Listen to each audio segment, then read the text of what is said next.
Bonjour, comment tu vas? Dans cette vidéo, nous verrons quelle est votre vengeance la plus satisfaisante. Cette vidéo vous est présentée par Questions-Réponses, la chaîne où vous trouverez réponse à tout.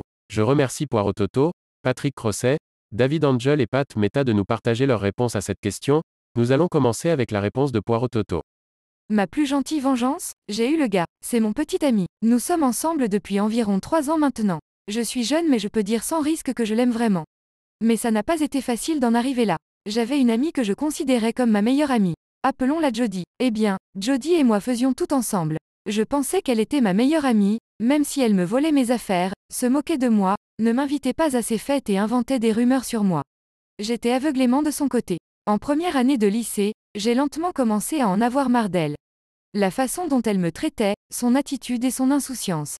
Mais je n'étais pas prête à lâcher prise, pas avant ce que j'appelle la grande séparation. Un nouvel élève est arrivé dans notre école, je me suis immédiatement entichée de lui et j'ai commencé à me lier d'amitié avec lui. Je pensais qu'elle l'aimait bien, mais elle a dit qu'il n'était pas du tout son genre.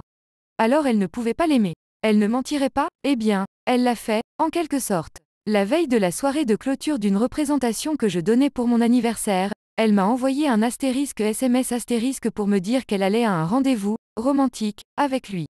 À mon spectacle, elle a continué à me dire en face qu'elle me l'avait pris, et il a totalement arrêté de me parler. J'ai perdu un objet d'attention romantique et une amie. J'étais stupéfaite. Elle était manipulatrice et toxique, et ils ont fini par se séparer. Et nous aussi, je ne pouvais plus supporter son comportement après ça et j'ai arrêté. Je n'ai plus eu de nouvelles du garçon, ni de Jodie, pendant le reste de la première année. Jusqu'à ce qu'ils se séparent. Puis ce garçon a commencé à me reparler dans les couloirs, à m'envoyer des SMS et à me saluer dès qu'il le pouvait. J'étais toujours folle de lui, et ça me rendait folle. Un jour, j'ai organisé une fête à la piscine et il s'est pointé. J'ai passé un mauvais moment et il m'a consolée et m'a aidé à traverser cette épreuve en restant debout jusqu'à des heures obscènes de la nuit pour s'assurer que j'allais bien. Puis, il l'a fait. Il m'a proposé un rendez-vous. J'allais refuser. Même si je l'aimais bien, je croyais en mes principes. Ne sortez pas avec l'ex d'une amie, même si cette personne est votre ex-amie. N'essayez pas de blesser les gens ou de leur mettre des choses dans la figure. Mais avant que je puisse dire non, il m'a dit tout le reste. Comment elle l'avait manipulé dans sa relation, l'avait forcé à ne pas me parler, l'avait menacé de rompre avec lui s'il me parlait, elle lui avait dit du mal de moi, elle avait flirté avec son meilleur ami et ne voulait même pas l'approcher ou sortir avec lui s'il n'était pas là. Puis il m'a dit qu'il m'aimait tout le temps et qu'il m'aime toujours. Beaucoup. Alors, ma meilleure vengeance?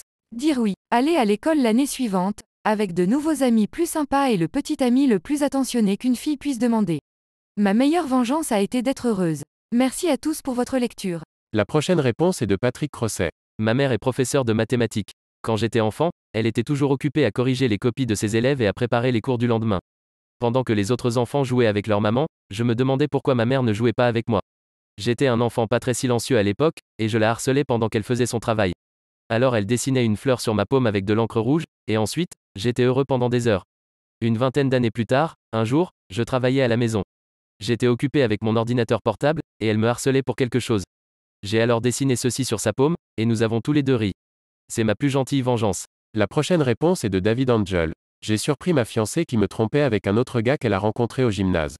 J'avais construit la maison dans laquelle nous vivions à partir de zéro et j'étais assez intelligent pour avoir acheté et installé un système de surveillance qui couvrait non seulement toute la cour, mais aussi l'intérieur de la maison. Le système comprenait une vidéo HD, un enregistrement audio et même une vision nocturne. Je ne lui ai pas parlé du système et elle n'a jamais soupçonné qu'elle était surveillée à l'intérieur de la maison.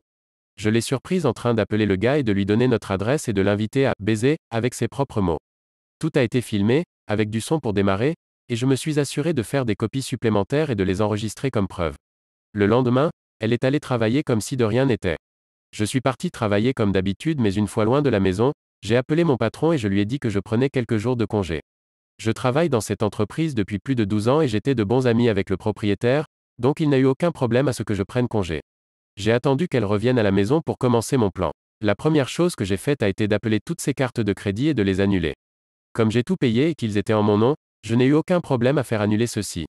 La prochaine chose que j'ai faite a été de retirer l'argent de notre compte courant conjoint pour le mettre dans mon propre compte courant. J'ai ensuite récupéré tous ses vêtements, bijoux, chaussures, etc. Et les ai fourrés dans des sacs à ordures et les ai jetés dans mon camion. J'ai rencontré quelques copains ce matin-là à la maison pour m'aider. J'ai aussi changé les codes pour entrer dans la maison, l'enfermant. Nous avons fini de tout charger dans mon camion et dans celui de mes copains et avons quitté la maison. Le premier arrêt était à son travail où j'ai utilisé la clé supplémentaire de sa voiture pour monter et la ramener chez moi, tandis que mon copain suivait dans mon camion. La voiture était à mon nom et je n'allais pas la laisser la voir. Nous avons ensuite conduit jusqu'à la maison de sa mère qui était à environ 1 heure de route et avons laissé toutes ses affaires sur le porche de sa mère. J'ai expliqué à sa mère et à sa sœur ce qu'elle avait fait et je lui ai dit que c'était fini et que je ne voulais plus d'elle dans ma maison. Il a fallu environ 20 minutes après avoir quitté la maison de sa mère avant de recevoir le premier appel téléphonique de mon par exemple. J'ai ignoré ces appels téléphoniques jusque vers le numéro d'appel 10. À ce stade, elle criait à plein poumon au sujet de ses affaires jetées à la maison de sa mère. Elle a demandé des explications et a commencé à menacer d'appeler la police. J'ai ri et je lui ai envoyé un clip de sa vidéo de sexe qui a été filmée sur la caméra de surveillance à domicile. Juste pour être mesquin, j'ai également envoyé la vidéo à sa mère et à ses 2 sœurs. La merde a vraiment frappé le ventilateur quand elle est sortie du travail et a découvert que sa voiture n'était plus là. Elle a dû demander à sa mère de payer un lift pour la ramener chez elle car aucune de ses cartes de crédit ne fonctionnait et sa carte de débit était inutile. J'ai continué à recevoir des appels téléphoniques réguliers pendant les 3 à 4 jours suivants, ce que j'ai ignoré. J'ai gardé sa voiture dans le garage où elle se trouve encore aujourd'hui. Je l'ai conduite 2 fois au total et je pense à la vendre une fois qu'elle sera payée. Elle n'a jamais pris la peine de revenir à la maison, et j'ai entendu dire qu'elle avait beaucoup de retours de sa famille concernant ses activités parascolaires. Elle a été obligée de trouver un emploi à temps plein pour joindre les 2 bouts puisqu'elle ne travaillait qu'à temps partiel lorsqu'elle vivait avec moi. J'ai depuis déménagé et je suis sorti à quelques reprises, mais je m'abstiens de m'engager dans quelque chose de sérieux jusqu'à ce que je puisse trouver quelqu'un en qui j'ai vraiment confiance. Vous en pensez quoi? On va continuer avec la réponse de Pat Meta. La plus belle des vengeances est de ne pas se venger. Un proverbe japonais, de mémoire, dit, dans tout esprit de vengeance, apprête-toi à creuser 2 tombes. On ne saurait être plus clair. Ce qu'il faut appliquer c'est, je pardonne mais je n'oublie pas. En clair, nous sommes tous parfois victimes de mauvais actes. Pardonnons, mais ne nous laissons pas piéger une deuxième fois. C'est la fin de la vidéo, merci d'être resté jusqu'à la fin. Vous pouvez maintenant vous abonner si la vidéo vous a plu, pensez à laisser aussi un like, ça aide pour le référencement sur YouTube. Les amis, c'est maintenant la fin de cette vidéo, pensez à laisser un commentaire pour nous dire si ces réponses vous ont plu. À très vite.